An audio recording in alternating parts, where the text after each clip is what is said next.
fast forward in come our channel so AG for politics avenue. On your podcast also training make headlines. Ne jemre now it be exum ewa. Any dim ya hubrak sim say ene AD kanya. Mr. Say we subscribe to the channel.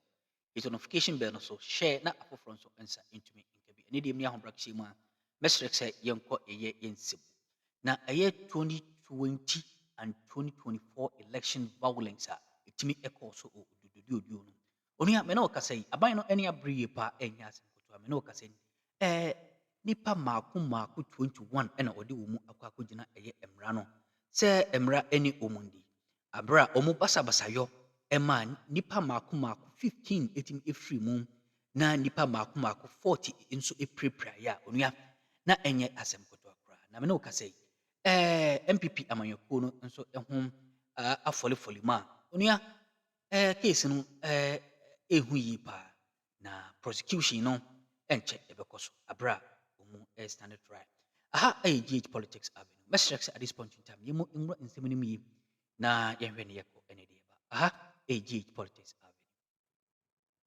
avenue. Either he's being shielded or that person was not a military person. You see, there are two things here because come 2020, 2024, in fact, for quite some time now, we do have people who pose as military men. We found people in military uniforms holding military accoutrements who are not military. So it could be any of those, you understand? But if he was a military man, then I find that to be a big lapse within the setup of the military, knowing the kind of investigations and the kinds of, the caliber of people that are there. So I am happy, but I cannot mention electoral violence and all the things that go with it without mentioning other violence that has taken place in this country and that I think the Interior Minister has to go into. And that violence has been the violence that erupted within the Upper East region and then some parts of the Northeast region. And we need for him to also be able to bring to book all those security agencies who forcefully went to certain places like Garu, beat up people without any cause. You're referring to the recent tribal clashes that happened? Yeah, which even led people to I'm referring to 2024 where there was a situation and the military went to a place like Garu and beat them up, and recently where an immigration officer was killed, and you go into the community and you go beating up young children, old folks, and the likes. You understand? You went there for a purpose. I know that the military has what it takes to investigate. And when you go into a community, usually you should befriend the community so that they can give you the information. But you don't go beating people. Now, some people lost their lives during that period in 2024. And up till date, we do not have any clues as to who those soldiers were and why they even did what they did and who sent them there. And then it happened in Wali as well. In keeping the peace, you went into Wali town. Some people too got beaten in Wali. You see, we cannot be political about some of these things. We cannot be sectional about some of these things. These things happened for real. In the Bako township, military people would go in there, police people would go in there, they'll beat both sides. They'll beat and kill people and go scot-free. There have been so many infractions that have been done to the people within that Upper East region that needs to be looked into. Beyond the fact that we are having the Interior Minister tell us that security officials, both police and military, were responsible for 7 out of the 15 deaths. You should be worried about it because all along, a lot of people were saying that officials were responsible and these concerns were dismissed. Exactly. That is the worry now. That what kind of system do we have in place that allows for people in uniform to do what they want to do, to just walk into a place, brutalize everybody, and go scot-free? You understand? They are not above the law. And I expect that going forward, the Minister of Interior will go out throughout and make sure that everywhere in this country, I can't name them this morning, but there have been so many places that we have had this kind of, brutalities. And you ask yourself, I mean, since when did the army become so sadistic to the extent that you go into a place and you beat up everybody, just because maybe some infraction had been done against you? So I'm seeing this as a plus for the Interior Minister. I'll encourage him to go out there and still fish out people, and let's deal with this now, so that in 2028 we wouldn't have, or going forward even after 2028, we will not have such problems. You understand? These are things that we should be guarding against. Then also, when you read through, the idea you get is also the influx of people holding weapons. People are holding weapons that they shouldn't really be having.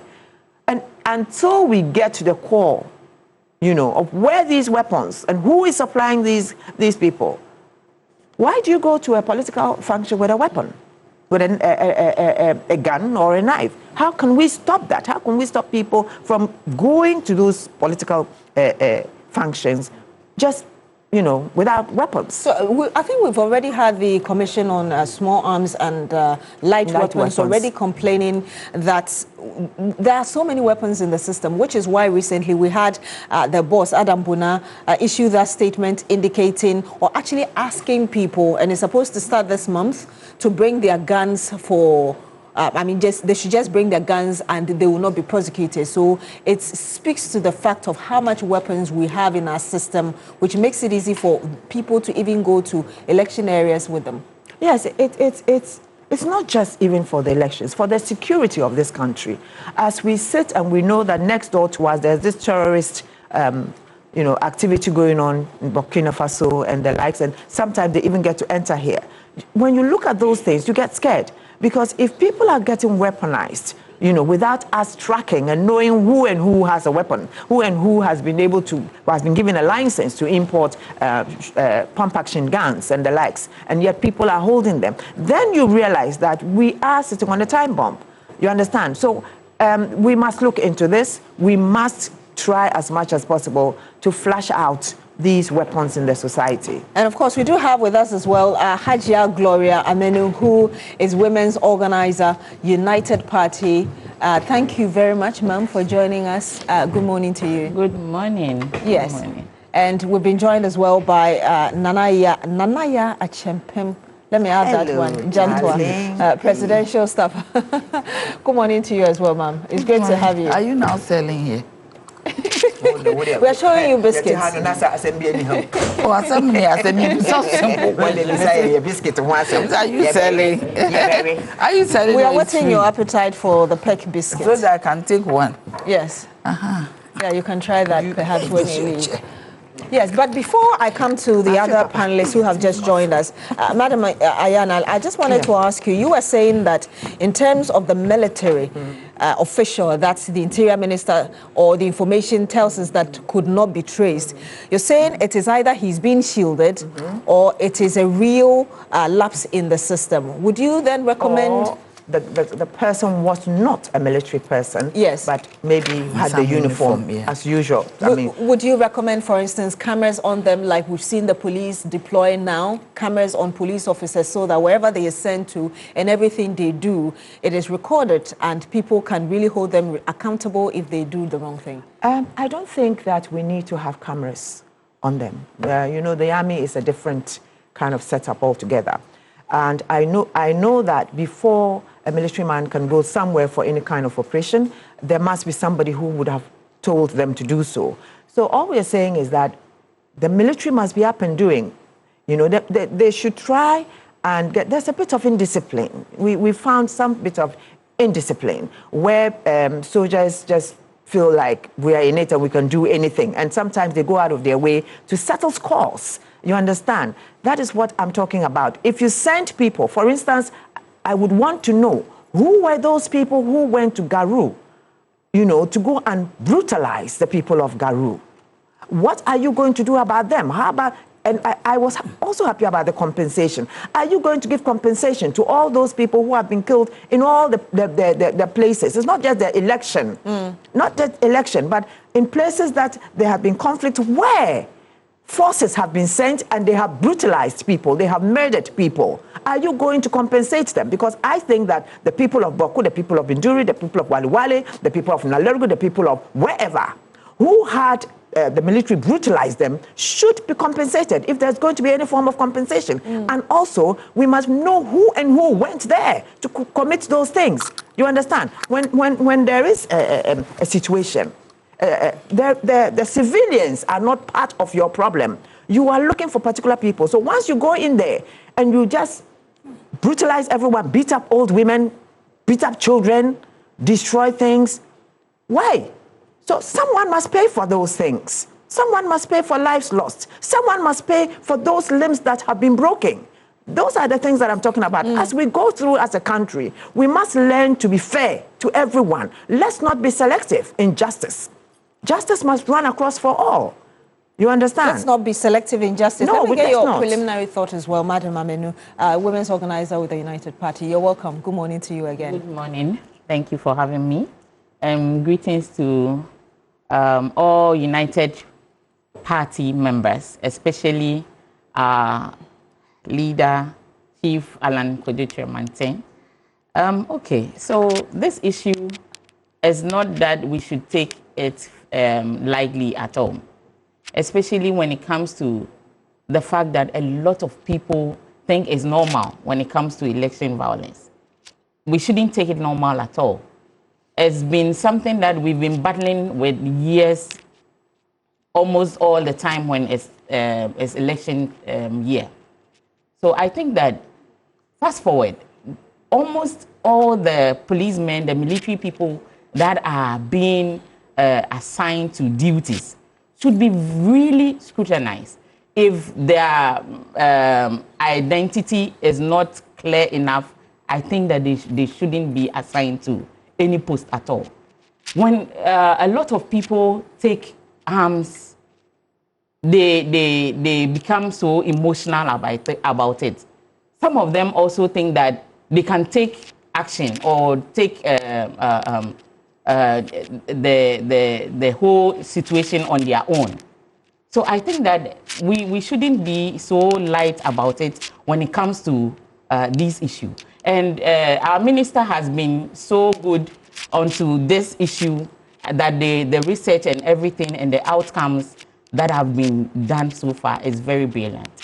So in that press conference by the Interior Minister, he told us that 12 individuals are already facing trial, 5 on remand, 7 facing trial, and police others on police inquiry bail. Yes.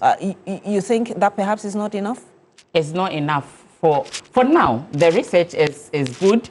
Those who have been who have been indicted have been the process is being good, is ongoing, and it's not just enough for us as Ghanaians. But if we get the right breakdown, those who are now being trialed will be sentenced. We'll get the everything has to be clear for all of us to know. At least it will be a plus for all. Let me come to you, Nanaya. You're welcome. Thank you. let me get your thoughts as well on this, because I remember that from 2020 after the incident, a lot of people were really agitated, asking why, the same question that Madam Ayana asked, why should people die during elections, but also the impunity, the fact that it had taken so long and there was pressure on the then IGP, Judge Akuffo Dampare, to ensure that he brought them to justice.